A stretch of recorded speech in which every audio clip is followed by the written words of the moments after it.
Momentos con Dios.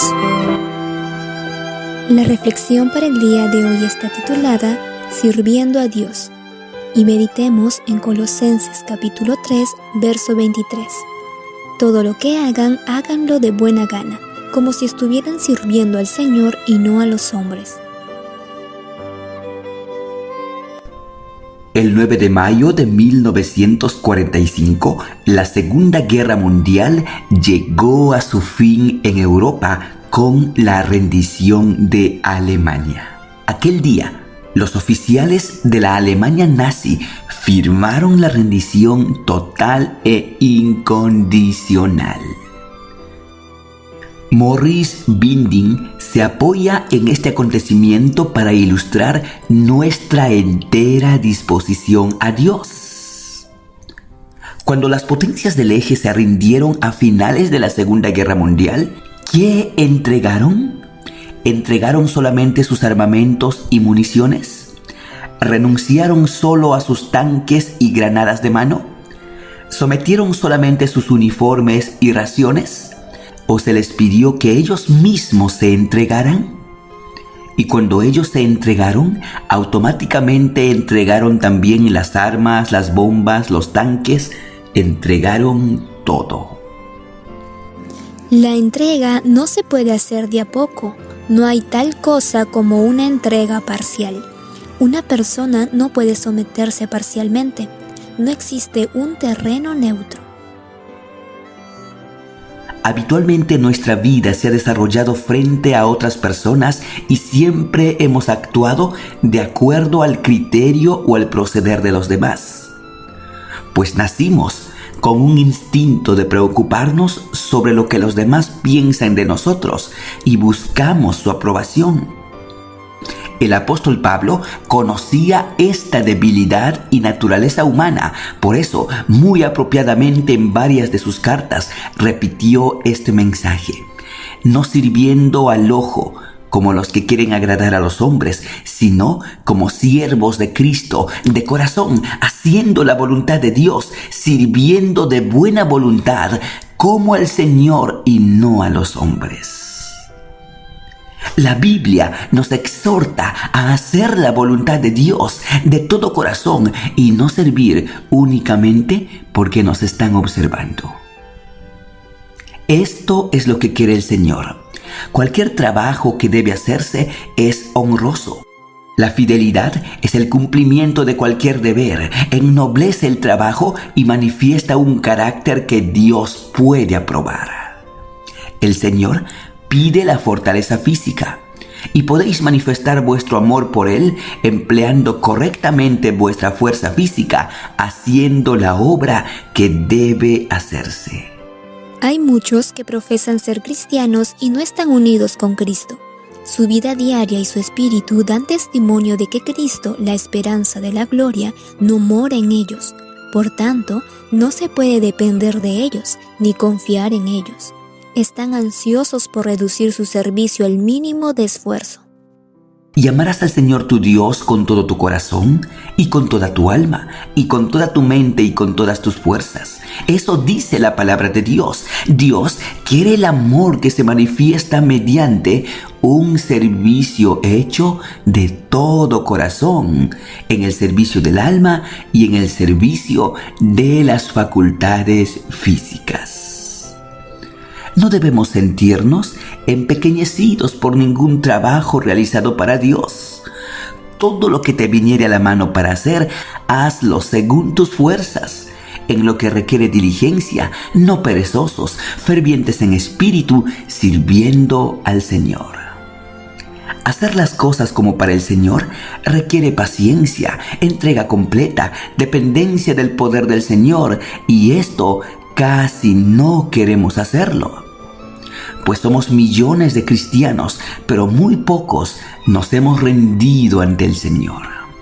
A veces vacilamos entre lo material y lo espiritual, o entre el mundo y Dios. Por tanto, nuestras decisiones son tan débiles.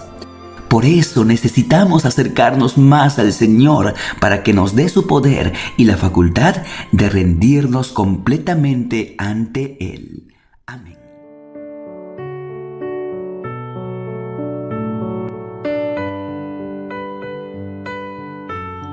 La meditación para el día de hoy está titulada Servicio completo.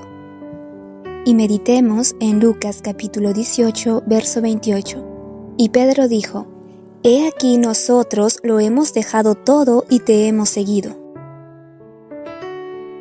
En diciembre de 1944, un oficial del cuerpo de inteligencia japonés llamado Hiro Onoda desembarcó en la isla filipina de Lubang junto con otros soldados. Había recibido órdenes de sabotear aeródromos y puertos para evitar la invasión del enemigo. Su lema era resistir y preferir la muerte antes que la rendición o la captura. Cuando en agosto de 1945 finalizó la Segunda Guerra Mundial, ellos todavía seguían escondidos. Imaginando que algún soldado pudiese permanecer oculto, un general japonés solicitó que se lanzaran folletos sobre las islas que indicaran el fin de la guerra. Sin embargo, cuando Onoda leyó el mensaje, desconfió de su veracidad. Durante los siguientes años, siguieron otros intentos por encontrarlos y convencerlos del fin de la guerra. Hacia 1972, Onoda era el único sobreviviente que permanecía fiel a su cometido. Finalmente, y luego de 2 años de búsqueda, Norio Suzuki, un explorador japonés, logró ubicarlo y comprendió lo que motivaba su tenacidad. A menos que reciba la orden de mi superior, permaneceré fiel a mi deber, fueron las categóricas palabras de Onoda. De esta manera, Suzuki volvió a Japón y ubicó al comandante Taniguchi, quien estaba retirado de la vida militar. Juntos viajaron a la isla de Lubang y el comandante ordenó a Onoda el cese de todas sus operaciones. Habían pasado casi 30 años del final de la guerra cuando Onoda volvió a su país siendo condecorado como héroe nacional. Dios espera de nosotras una entrega semejante. Largo tiempo ha esperado Dios que el espíritu de servicio se posesione de la iglesia entera, de suerte que cada miembro trabaje por él según su capacidad. La fidelidad en el servicio es primordial para un buen soldado de Cristo. Sean en tiempos de guerra o de paz, Dios nos ha dado responsabilidades respecto a nuestro prójimo que no podemos ignorar. El comandante del cielo regresará a buscarnos y con esperanza consultará: ¿quién es pues el siervo fiel y prudente, al cual puso su Señor sobre su casa? Bienaventurado aquel siervo, cuando su Señor venga lo halle haciendo así. La vida cristiana es una entrega total y diaria. Conlleva someterse cada día para triunfar en las batallas contra el enemigo.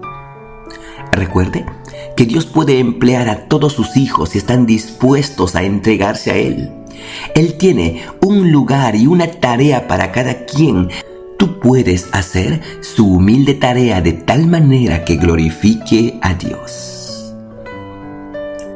Satanás es un general activo, perseverante, fiel en su obra, dirigiendo sus ejércitos. Tiene por doquier sus fieles centinelas. ¿Qué están haciendo los siervos de Jesucristo?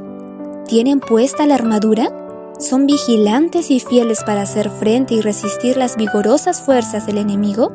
¿O están durmiendo, esperando que otro haga su trabajo? El Señor se está preparando para regresar. Entonces pedirá cuenta a sus siervos por sus talentos que les ha confiado. Por eso, nunca olvidemos que al Señor servimos. Él nos ha dado oportunidades de trabajar y nuestro trabajo es una prueba de amor hacia Él. Si lo hacemos de corazón, Él nos sorprenderá con sus gloriosas recompensas. Sirvamos a Dios de todo corazón, de buena voluntad, con humildad, sacrificio y una entrega total a su causa. Amén.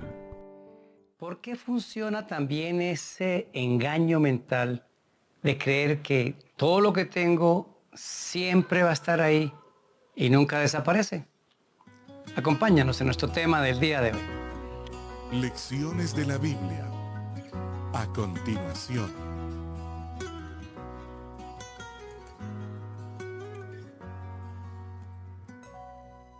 Gracias por acompañarnos en Lecciones de la Biblia, un espacio para estudiar y comprender la palabra de Dios en unos días lindos de descanso aquí en la Mesa de los Santos, en mi tierra linda, Santander, Colombia. Título del video de hoy: Tesoros en el cielo. Mateo capítulo número 6, versículo número 19 al 21. No acumulen tesoros en la tierra, donde la polilla y el óxido corroen y los ladrones socavan y roban, sino acumulen tesoros en el cielo, donde ni la polilla ni el óxido corroen, ni ladrones destruyen ni roban. Porque donde esté el tesoro de ustedes, allí estará también su corazón. Quiero invitarlas a que busquen un video o se lean un libro que se llama ¿Quién se ha llevado mi queso?, de Spencer Johnson. Es una fábula entre dos personitas y dos ratones que todos los días corren hasta una estación de queso y viven de comer ese queso. Pero un día, ese queso ya no estaba en esa bodega y se desesperan, y el autor nos cuenta unas experiencias muy bonitas de aprendizaje en la vida. En esta fábula, ¿qué representa el queso? El queso representa todo lo que Dios nos ha dado. Por ejemplo, medio familia, medio salud, medio trabajo, medio dinero. Nos ha dado un reconocimiento ante las personas, ha dado bienes materiales, etcétera, etcétera. Eso representa el queso. Pero nos engañamos de que eso siempre va a estar ahí. Y debemos tener mucho cuidado porque todo es temporal en esta vida. Si no cuidamos la relación familiar, un día esa relación se acaba, termina en divorcio, termina en problemas. Si no cuidamos la forma en que trabajamos, tenemos dinero, ahorramos y lo gastamos o lo invertimos, el dinero se va a ir. Igual ocurre con nuestra salud. No la cuidamos creyendo que siempre la vamos a tener, pero un día ya no está. Y el gran problema de esta situación mental es que es lento y pausado, pero muy seguro, estos cambios en la vida. Así que un día te despiertas y las cosas ya no están ahí. Es mejor cuidarlas. Es mejor tener un uso sabio. Y yo creo que aquí aprendimos dos lecciones interesantes. La primera, hay que valorar y cuidar lo que tenemos. Cuídelo. A la gente no se le envía flores cuando se muere, es cuando están vivos. A la gente no se la abraza ni se le dicen cosas lindas cuando se muere, es cuando estamos vivos. La mayoría de los reconocimientos a los que yo he asistido, la gente ya está muerta. Y esos discursos y esa placa, esas cosas hay que hacerlo con la gente viva. Valore lo que tiene. Valore su trabajo, su salud, valore las cosas que Dios nos ha dado. Y la segunda es el texto de hoy: invertir en el banco celestial. Invertir en las cosas celestiales. Qué poco conscientes somos de esa inversión. Necesitamos pensar que todo tiene una dimensión celestial. El éxito que tengamos, el estudio que tenemos, las habilidades que tenemos, todo debe trascender a una dimensión celestial. ¿Qué significa eso? Vivimos aquí bajo una temporalidad, pero es mucho más importante el desarrollo armonioso de un carácter, que es lo que vamos a llevar al reino celestial. Esa inversión no es otra cosa que parecernos a Jesús, ser como Jesús. Oremos. Padre bueno, gracias por tus bendiciones, gracias por tu misericordia, y ayúdanos a valorar lo que tenemos y a hacer tesoros en los cielos. En el nombre de Jesús. Amén. Momentos con Dios. El mensaje para hoy está titulado Edificando para la Eternidad. Leamos en la carta a los Colosenses capítulo 4, verso 12. Para que estéis firmes, perfectos y completos en todo lo que Dios quiere. En 1994, un grupo de arquitectos ingleses liderado por Thomas Willis iniciaron el proyecto de lo que sería el edificio más alto del mundo. El Hotel Burj Al Arab, que es el primer 7 estrellas del mundo, fue encargado por el príncipe de Dubái. Este edificio tiene acabados perfectos en los metales preciosos, lo cual es una joya de Oriente. Construcciones magníficas hay también en otras partes de la tierra, en ciudades importantes de las naciones poderosas, donde resalta el ingenio humano, donde se hace ver que todo lo que se proponen los hombres lo pueden conseguir. Ese mismo esfuerzo se necesita para construir el edificio más importante de nuestra vida. Y claro, no hablamos de nuestras viviendas para nuestras familias, sino del edificio que se levanta y va a perdurar por la eternidad. Es el desarrollo de un carácter simétrico, de un carácter perfecto, de un carácter que refleje el carácter de Jesús. Y aunque no se fomente mucho y no se hable demasiado sobre este tema en el cristianismo, este es el edificio superior y de mayor valor que cualquier dogma de una religión.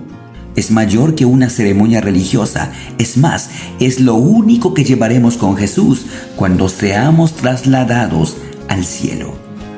Dios desea de cada hijo suyo un carácter transformado a la semejanza de Jesús. Él es nuestro ejemplo. Durante su vida terrenal siempre fue bondadoso y gentil.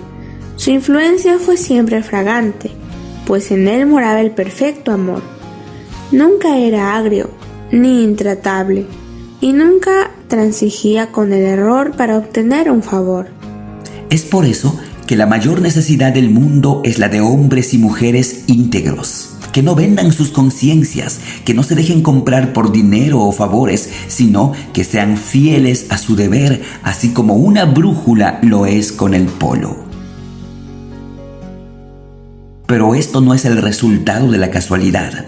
Los caracteres se forman desde los primeros años, con reglas, con correcciones, con amor, con firmeza, con educación y con la presencia de Dios en la vida de cada persona. Tenemos un ejemplo de carácter y es Cristo. Y todos, con el poder que Dios nos otorga a través de su Espíritu, podremos crecer y desarrollarnos teniendo como meta al Señor. Obviamente, esta labor es la que Dios hace en aquellos que se dejan guiar y corregir, en aquellos que le permiten al Espíritu Santo transformar sus vidas. Caracteres perfectos y completos es lo que Dios desea hacer en nosotros.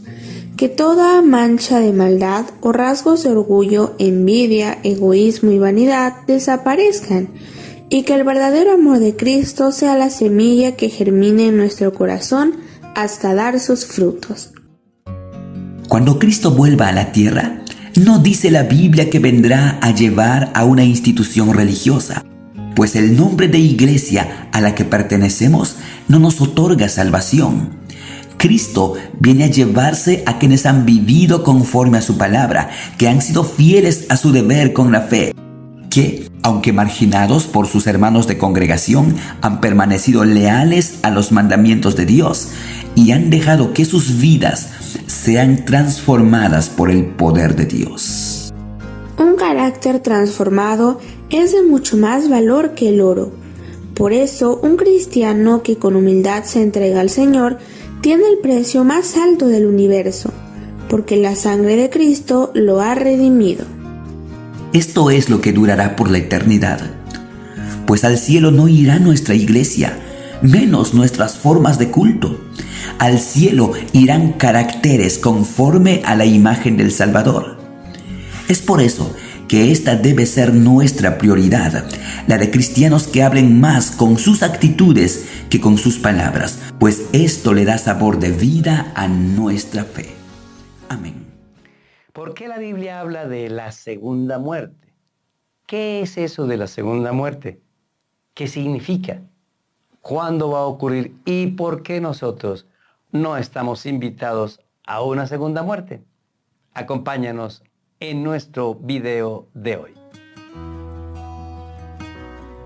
Lecciones de la Biblia. A continuación.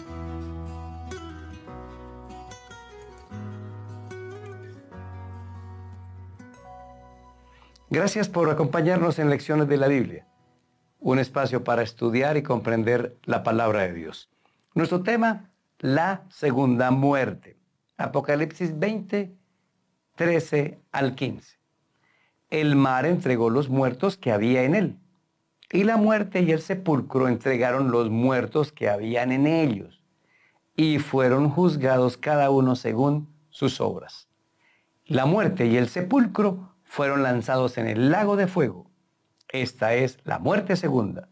Y el que no se halló inscrito en el libro de la vida fue lanzado en el lago de fuego. Bien, aclaremos un poco todo esto. La primera muerte es la muerte que vivimos hoy, que nos llevan al cementerio. Y ahí se acabó la vida durante un espacio de tiempo. Dormimos y no sabemos absolutamente nada más de lo que ocurre aquí. Esa primera muerte es la muerte por culpa del pecado. Así hayamos aceptado a Cristo o no, todos morimos. La diferencia es que el que muere aceptando a Cristo puede tener parte en la primera resurrección. Pero esta primera muerte es de Satanás. Eso no viene de Dios. Es obra del maligno.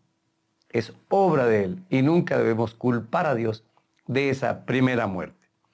Ahora, en la secuencia de eventos dice aquí que habrá una resurrección y que después de esa resurrección vendrá un juicio y que después del juicio viene un lago de fuego y azufre y a eso se lo llama la segunda muerte. Hay un detalle aquí interesante. Esa segunda muerte no está diseñada para los seres humanos. Eso lo dice Mateo capítulo 25, versículo número 41. Y la razón es muy sencilla. Mateo 25, 41. Entonces dirá a los de la izquierda, apartaos de mí, malditos, al fuego eterno, preparado para el diablo y sus ángeles. ¿Lo notaron? Esta segunda muerte no es para ningún ser humano. ¿Por qué? Porque es solo para el diablo y sus ángeles. Porque cada ser humano hoy tiene solución para esa segunda muerte. Para la primera no. Y es aceptar a Cristo. El que acepta a Cristo, se entrega a Él, se bautiza por inmersión y confiesa su nombre, comienza a recibir poder del Espíritu Santo para obedecer y será salvo. Y la segunda muerte no lo puede tocar. No le hagamos decir a la Biblia lo que no dice. Dios nos va a destruir. No es cierto. No es cierto. El sacrificio de Cristo nos libra de todo este proceso, porque dice que este fuego eterno es solo para el diablo y sus ángeles. Ellos únicamente deberían sufrir la segunda muerte. Pero desafortunadamente el diablo engaña y se va a llevar a muchos sin aceptar a Cristo. Mucho trabajo, mucha carrera, mucho estudio, mucho goce de la vida. Y entonces podemos perder la oportunidad de salvación. ¿Qué es la segunda muerte? La segunda muerte es la separación eterna de Jesús. ¿Y saben por qué será dolorosa? No por el fuego y el azufre. Será un dolor de corazón, porque cada ser humano que se pierda va a ver las miles de oportunidades del amor de Dios, cómo Dios lo persiguió, lo amó, prácticamente lo acosó con amor para salvarlo. Y ahora que reconoce ese amor de Dios, quedará eternamente separado de él. Por eso Cristo vivió ya la segunda muerte. Por eso fue tan doloroso, por eso fue tan duro que partió su corazón y murió el mismo día. Él murió por nosotros la segunda muerte. Y hoy nosotros, todos estamos invitados a solo ir a la primera. Qué gracia la de Cristo, qué amor el de Jesús. Esta semana ha habido solo una invitación. Acéptalo, es tu Salvador. Y entonces no tendremos parte en la segunda. Hoy asistimos a dos extremos. Extremo 1. Hay un Dios severo y castigador que mata a la gente. O hay un Dios amoroso y permisivo que va a perdonar a todos por su amor. Veamos hoy el equilibrio entre estos dos extremos. Lecciones de la Biblia. A continuación.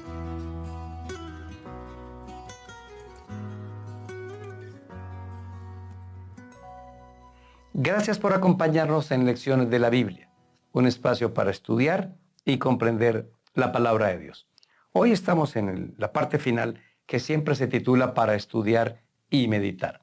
Esta semana hemos visto el asunto del juicio, y el juicio tiene un castigo y tiene un premio. Pero muchos se han dejado confundir del enemigo para ver a un Dios que está en dos extremos: permisivo, que va a salvar a todo el mundo, o sanguinario y perverso, que va a matar a todos. La Biblia presenta un Dios muy equilibrado en cuanto a este sentido. Miren lo que dice Salmos 85:10. La misericordia y la verdad se encontraron, la justicia y la paz se besaron. ¿Dónde ocurre esto que dice el Salmo 85? En la cruz. En la cruz se obró justicia. Un inocente murió por los pecadores. Y la ley de Dios, que no podía ser cambiada, llevó a Cristo a la muerte. Es una mentira de que Dios cambió la ley. Debió haberla cambiado para que su hijo no muriera. Pero cuando Cristo le pregunta: Padre, ¿no hay otra forma de salvar el mundo? Esto está muy duro, pasa de mí esta copa. El silencio del Padre fue una respuesta: no, hijo, la única manera es que cambiemos la ley, pero no podemos cambiar la ley porque tú y yo somos esa ley santa, justa y buena.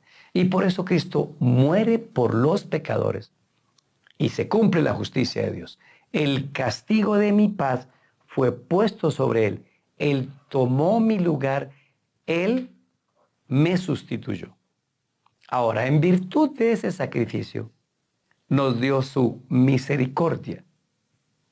Y ahora todo el que quiera ser salvo, Juan 3:16, puede ir a Cristo y recibir salvación. Ahí la paz se dio un beso con la verdad. La misericordia se dio un beso con la justicia. Miren este ejemplo.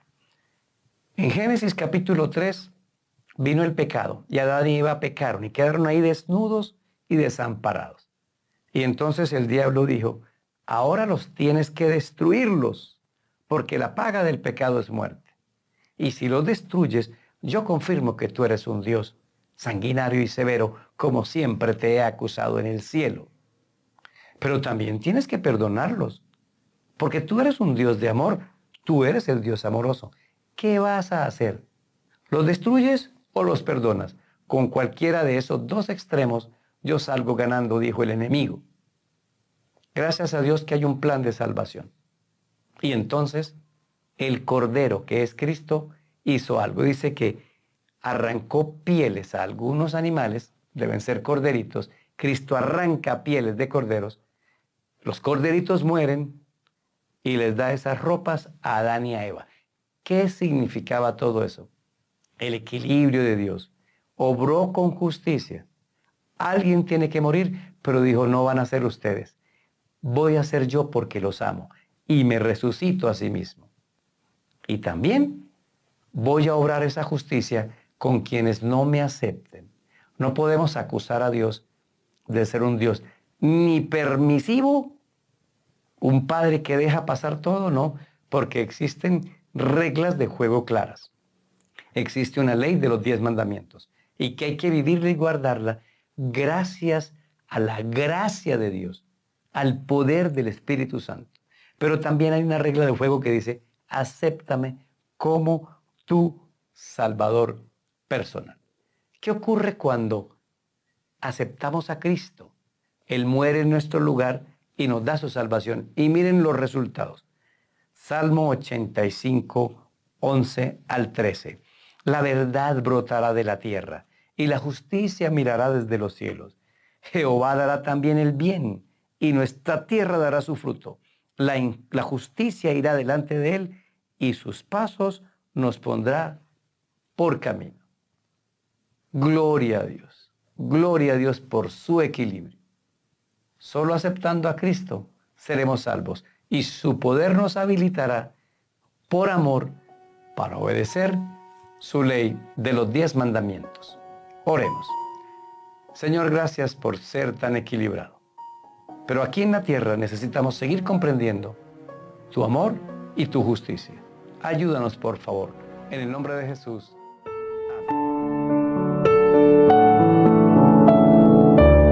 Momentos con Dios.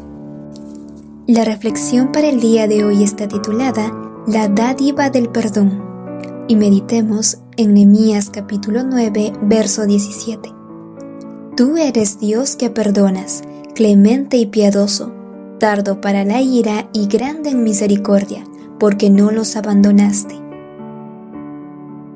Predicaban unos misioneros por las calles y se acercaron a un hombre que estaba sentado en una silla cerca de la puerta de su casa.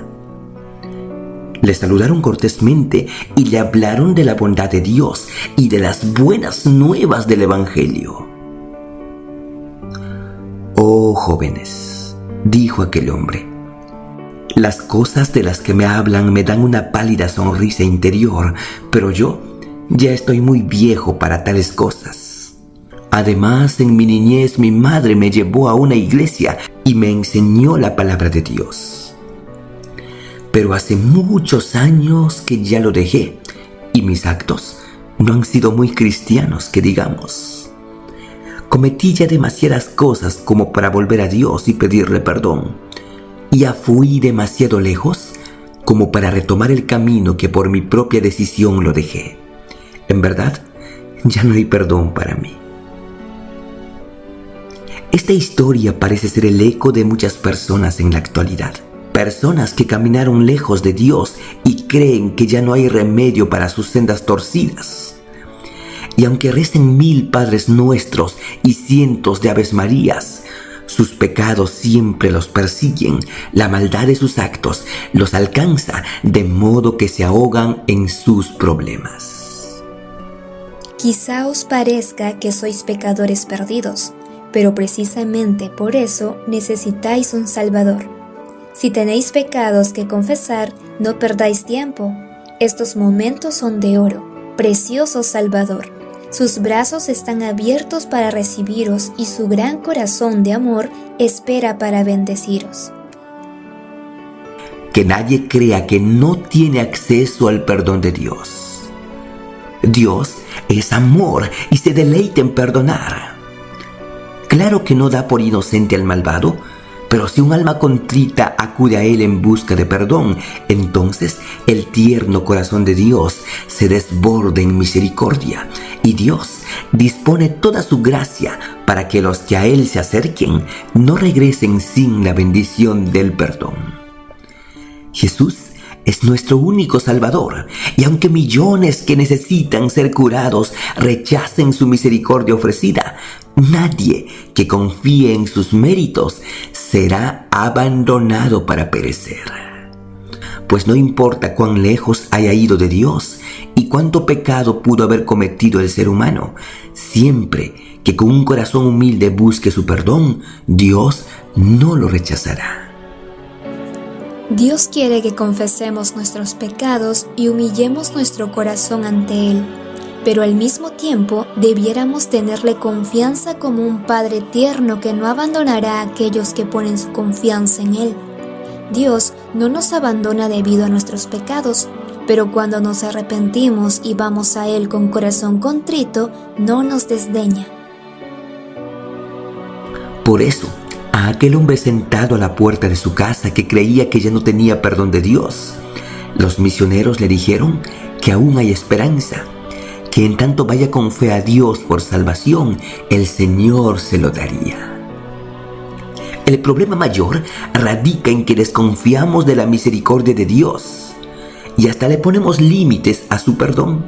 Pensamos que unos pecados sí nos perdona y otros que son más graves ya no, y entonces nos equivocamos, porque Dios es fiel y justo, que si confesamos nuestros pecados, no solo nos perdona, sino que nos limpia de toda maldad.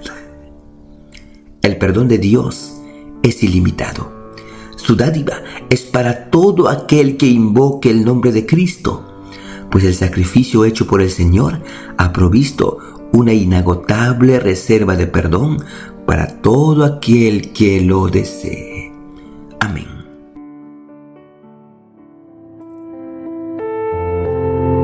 Momentos con Dios. La reflexión para el día de hoy está titulada El poder transformador. Y meditemos en Salmos capítulo 25, verso 9. Guía por su camino a los humildes, los instruye en la justicia. ¿Te has dado cuenta de la manera tan peculiar cómo el apóstol Juan se refiere a sí mismo en el evangelio que lleva su nombre? Dice, el discípulo a quien Jesús amaba. ¿Por qué no dice el discípulo que amaba a Jesús? Para referirse a sí mismo, Juan disponía de otras opciones.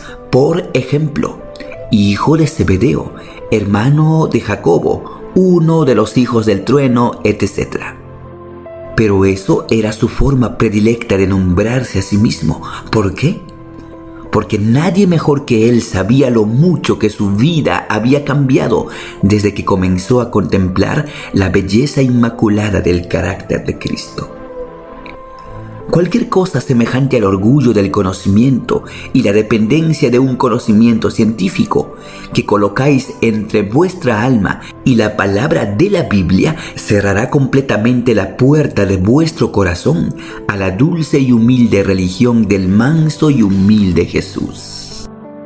A Juan se lo llamaba hijo del trueno antes de ser discípulo de Jesús, y eso no suena muy amigable, suena más bien a ser agresivo y enojón. Sin embargo, después de pasar 3 años y medio al lado de su maestro, tuvo una transformación en su forma de ser y llegó a ser el discípulo amado. ¿Cómo se produjo este cambio? El cambio se produce de adentro hacia afuera, pero no es producto del esfuerzo humano. El pecador arrepentido se convierte en espiritual y discierne las cosas espirituales. ¿No fue esto precisamente lo que ocurrió en la vida de Juan? Juan anhelaba amor, solidaridad y compañía. Se acercaba a Jesús, se sentaba a su lado, se apoyaba en su pecho. Así como una flor bebe del sol y del rocío, él bebía la luz y la vida divinas. Día a día su corazón era atraído hacia Cristo, hasta que en su amor por su maestro perdió de vista su propio yo.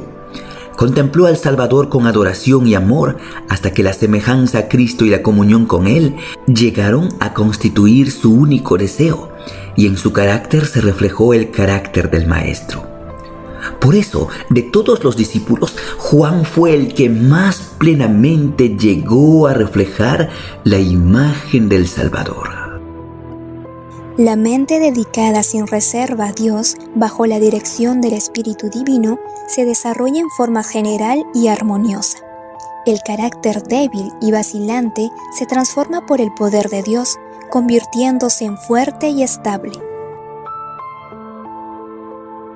La devoción continua y la piedad establecen una relación tan íntima entre Jesús y sus discípulos que el cristiano se hace semejante a Cristo en su mentalidad y en su carácter.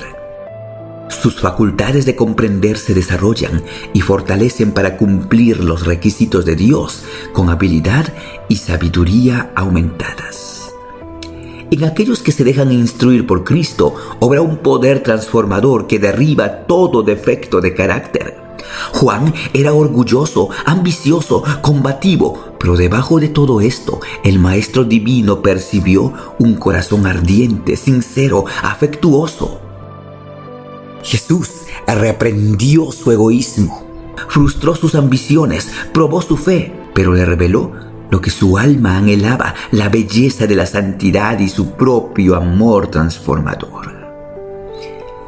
Si el poder del Espíritu Santo pudo transformar al Hijo del Trueno, ¿no podrá transformarnos también a ti y a mí? La respuesta es contundentemente sí. Amén. Momentos con Dios. La meditación para el día de hoy está titulada Por las sendas antiguas.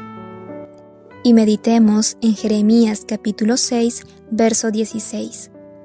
Así dijo Jehová: paraos en los caminos y mirad, y preguntad por las sendas antiguas, cuál sea el buen camino, y andad por él, y hallaréis descanso para vuestra alma.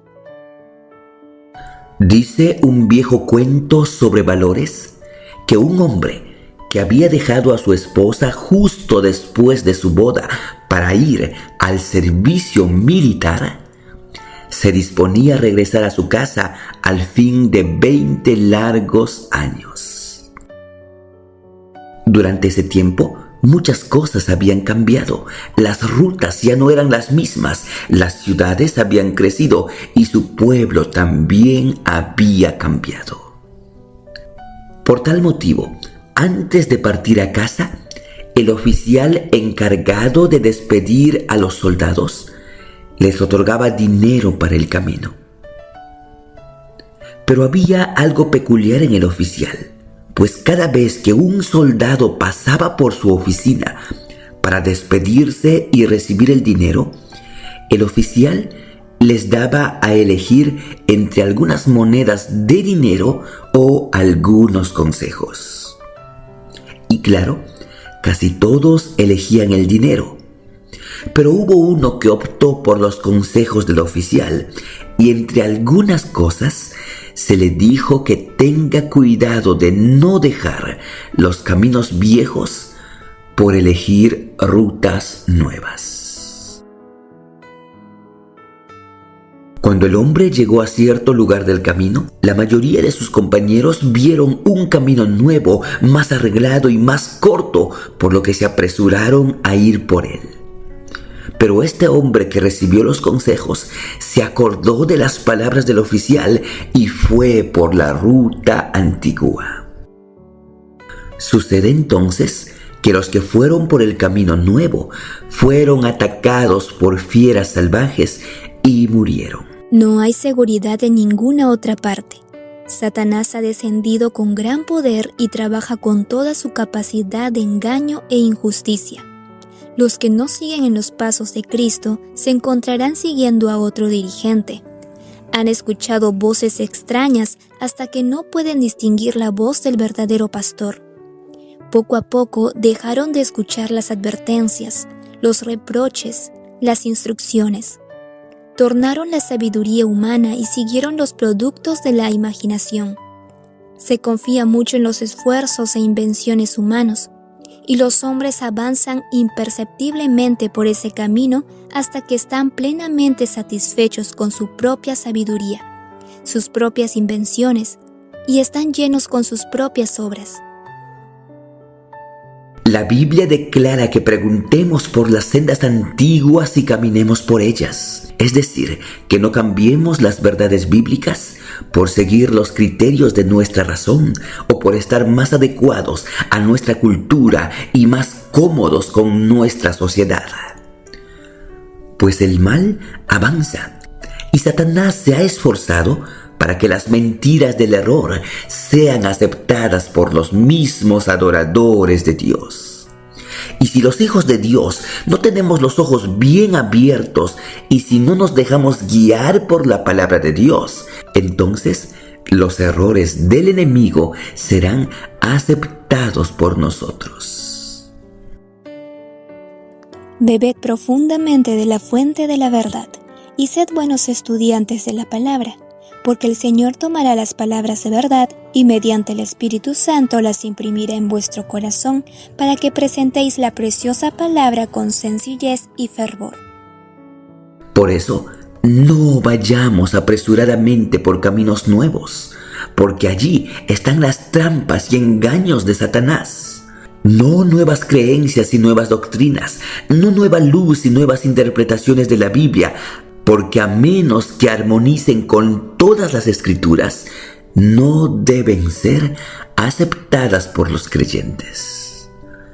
Los caminos antiguos son la salvación por la fe en Jesús, los mandamientos de Dios como norma de su gobierno, las profecías bíblicas y todo cuanto tenga sustento en la palabra de Dios, a los cuales debemos poner atención para meditarlo y poner en práctica sus enseñanzas. Amén. Momentos con Dios. La reflexión para el día de hoy está titulada Condición para estar con el Rey. Y meditemos en 2 de Corintios capítulo 6, versos 17 y 18. Por lo cual, salid en medio de ellos, y apartaos, dice el Señor, y no toquéis lo inmundo, y yo os recibiré, y seré para vosotros por Padre, y vosotros me seréis por hijos e hijas, dice el Señor Todopoderoso.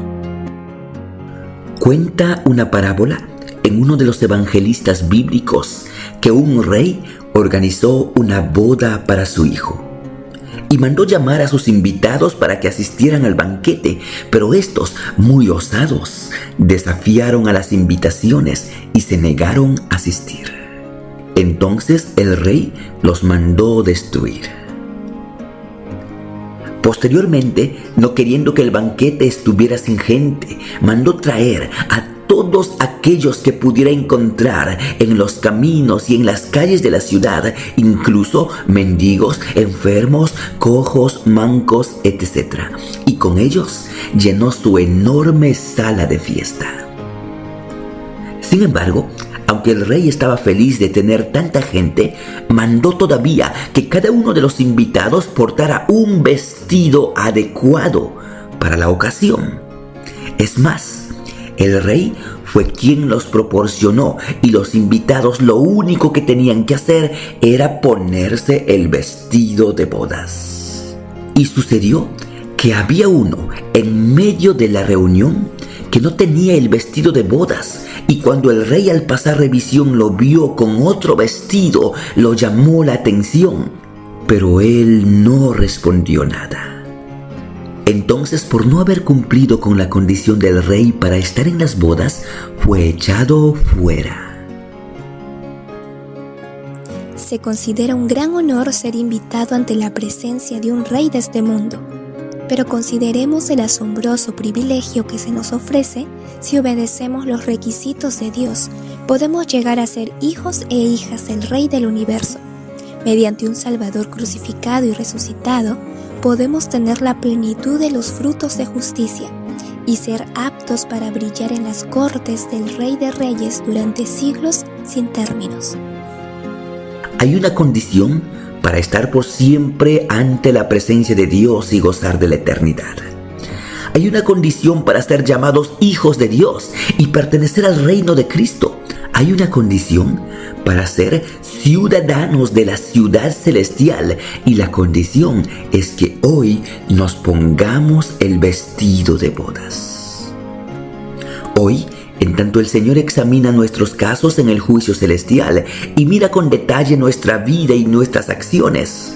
Hoy, mientras nuestras obras pasan delante de Dios para que seamos juzgados, necesitamos estar vestidos con el único manto que ha sido tejido con hilos celestiales. Es decir, necesitamos estar vestidos de la perfección de Jesús, y sólo así seremos aptos para estar en el banquete de bodas del Señor. ¿Queréis convertiros en hijos e hijas del Todopoderoso? Aquí se estipulan las condiciones para gozar de este privilegio. Salid, ser diferentes, no toquéis lo inmundo, pues no podéis conservar la amistad del mundo, participar en sus placeres, identificaros con sus intereses y aún ser hijos de Dios. No tocar lo inmundo, apartarnos del mal, salir de en medio de los pecadores, significa que nuestra vida y acciones tienen que estar en armonía con la santa palabra de Dios.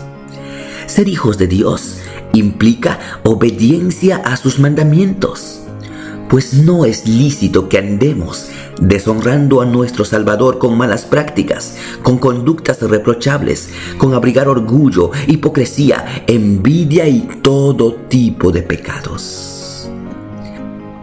Pues si de verdad anhelamos la patria celestial y ser ciudadanos del reino de Cristo, hoy en esta vida tenemos que agradar a Dios. Si no agradamos a Dios y lo deshonramos, es como el hombre de la parábola que no quiso vestirse con el vestido del rey.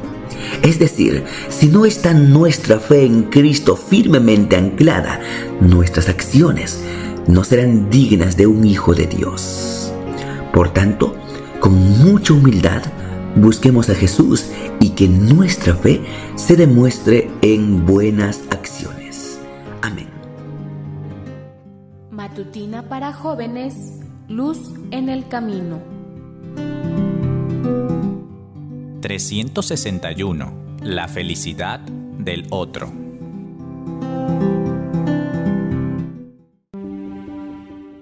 Querido joven, lo más complicado para los seres humanos es desprenderse del yo y proyectarse hacia los demás. El yo es nuestro peor enemigo, y ningún egoísta entrará en el reino de los cielos. El egoísmo es un caparazón muy duro, donde se esconde la persona que solo piensa en sí misma. Es imposible que una persona egoísta sea feliz. La palabra de Dios nos enseña claramente la necesidad que tenemos cada uno de los humanos de vencer el egoísmo y aprender a pensar más en los otros. Cuando el apóstol Pablo nos describe el verdadero amor, y no el que presenta Hollywood o las corrientes modernas, nos dice: el amor es paciente, es bondadoso. El amor no es envidioso, ni jactancioso, ni orgulloso. No se comporta con rudeza, no es egoísta, no se enoja fácilmente, no guarda rencor. Aquí está la enseñanza. El amor auténtico no es egoísta. El egoísmo está en la base de todo conflicto humano, por eso el Señor Jesús enseñó en Hechos 20:35, más bienaventurado es dar que recibir. Es aquí en esta tierra que tenemos que comenzar a descentrarnos del yo. Debemos entender que no somos el centro del universo y que todo no debe girar en torno a uno. Cuando nos centramos demasiado en nosotros mismos y buscamos que los demás nos satisfagan, estamos en la senda de la desdicha garantizada. Jesús vino para bendecir a la raza humana. Todo lo que hizo tenía el propósito de mejorar al otro, de ayudarle, de entenderle. Simpatizaba con el sufriente y buscaba la manera de mitigar su dolor. Perdonaba al arrepentido, consolaba al enlutado y daba oportunidades para redimir al caído. En la tierra nueva, querido joven, la nota dominante será el amor hacia los salvados y todos los seres que pueblan el universo. Nadie estará centrado en sí mismo. Dios lo será todo para todos, y vivir para adorarle y ensalzarle nos producirá una felicidad inmensa. Estar en plena armonía con Dios nos llevará a estar en unidad perfecta con los demás. El testimonio dice: los sentimientos de amor y simpatía que el mismo Dios implantó en el alma se desahogarán del modo más completo y más dulce. El trato puro con seres santos, la vida social y armoniosa con los ángeles bienaventurados y con los fieles de todas las edades, que lavaron sus vestiduras y las emblanquecieron en la sangre del Cordero. Todo esto constituye la dicha de los redimidos. Todos buscan el interés y la felicidad de otros. Ninguno se dedica a velar por sí mismo y a cuidarse a sí mismo. El principal gozo de todos los seres santos es presenciar el gozo y la felicidad de aquellos que los rodean. Mientras que los discípulos de Cristo estuvieron contendiendo por ocupar los mejores puestos y ser más relevantes que los otros, no hubo paz en el grupo. Cuando dejaron que la influencia del Espíritu envolviera sus almas, permitiendo que el verdadero amor compenetrara sus vidas, surgió la unidad y con ello un interés ferviente por el otro. Eso es lo que tiene que lograr cada hijo e hija de Dios si queremos vivir en la eternidad. Que Dios te bendiga, querido joven, y que seas feliz. Empezando el día con Jesús, un tiempo para estudiar la palabra de Dios y reflexionar en las maravillas de las Sagradas Escrituras.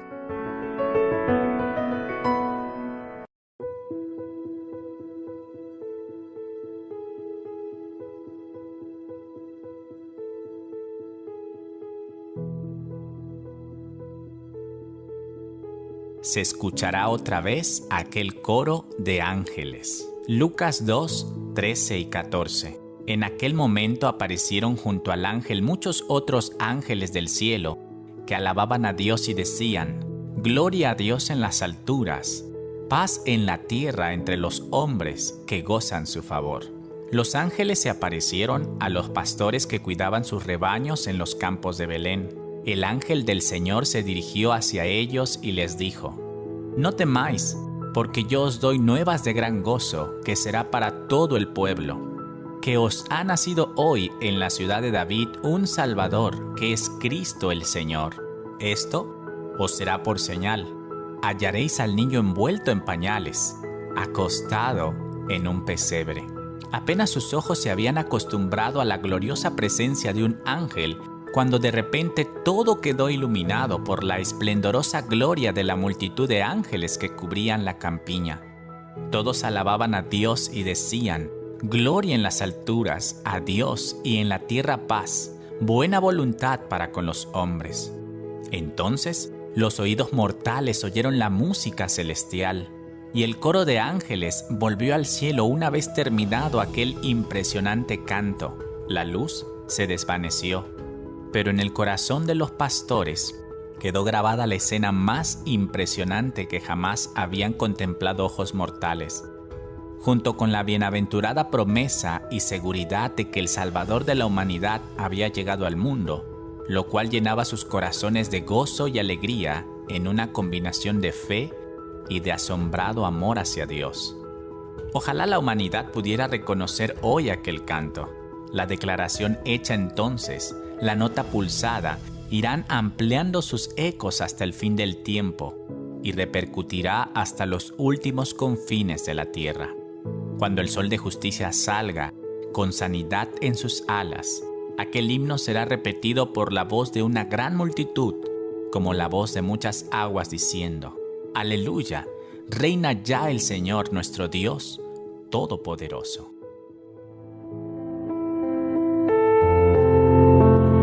Momentos con Dios.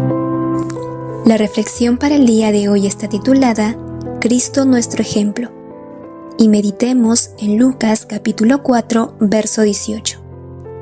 El Espíritu del Señor está sobre mí, por cuanto me ha ungido para dar buenas nuevas a los pobres, me ha enviado a sanar a los quebrantados de corazón y a pregonar libertad a los cautivos y vista a los ciegos, a poner en libertad a los oprimidos.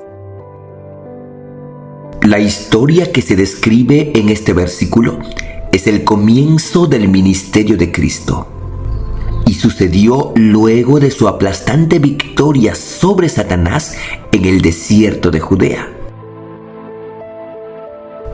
El maestro se fue a Nazaret, al lugar de su infancia, y un día sábado, muy fiel a su costumbre, asistió a la sinagoga para escuchar la palabra de Dios. Ese sábado fue distinto, porque el Hasán de la sinagoga sacó un rollo para la lectura y le dio parte a Jesús para que lo pronuncie en voz alta. Justamente era el rollo que había escrito el profeta Isaías, en donde se menciona la labor del Mesías una vez que sea ungido. Ese día fue distinto, pues luego de leer el rollo, le tocaba al dirigente que se le conocía con el título de Hasán interpretar las escrituras. Pero fue distinto ese día porque el mismo Jesús interpretó el bello pasaje del Antiguo Testamento. Y la sorpresa de todos fue que aplicó ese texto a él mismo. La labor de Cristo, según la descripción, era muy abarcante. Tenía buenas nuevas para los pobres y para aquellos que habían recibido injusticias, para quienes en la región de Galilea sufrían oprobios y veían el poder injusto de los ricos y hasta de los opresores romanos. A estas pobres almas, agobiadas de tanto sufrimiento, les fue anunciada la esperanza de salvación. La región norteña de Judea fue testigo de los grandes milagros que realizó el Señor, y por más de 3 años el Salvador entró y salió por las puertas de sus aldeas y ciudades, curando y enseñando las nuevas del reino de Dios. Acercarse a dar paz al alma fue la labor del Señor, y entre tanto que los curaba, les predicaba también el año agradable del Señor. Iba a la gente y atendía sus necesidades, los ayudaba con sus dolencias, vendaba y sanaba sus heridas. Su vida fue llena de servicio abnegado. Lo entregó todo, y las grandes caravanas que pasaban por Galilea se llevaban las noticias del Mesías que curaba sin costo de dinero, que aceptaba a todas las personas sin distinción de nacionalidad, que miraba con amor a cada ser humano y que estaba listo para atender sus necesidades. La obra de Cristo dio testimonio de su misión. En cada uno de sus actos reveló la más tierna compasión, manifestó amor y misericordia. Nadie tenía temor de acercarse, aún los niños se sentían atraídos a su presencia y Él jamás los rechazó. Las actitudes de Cristo son las que tenemos que imitar sus seguidores, sus actos de servicio que a muchos nos cuesta hacerlo, desprenderse del egoísmo y orgullo, o estar dispuestos a darlo todo por los demás. No hay mayor ejemplo que el de Cristo. Si nuestra mirada está puesta en Él, serán satisfechas las mayores expectativas. Pero si nos vemos entre nosotros, si miramos a un dirigente, a un predicador, a un ministro de la iglesia, siempre encontraremos defectos porque nuestra humanidad no ha sido perfeccionada aún.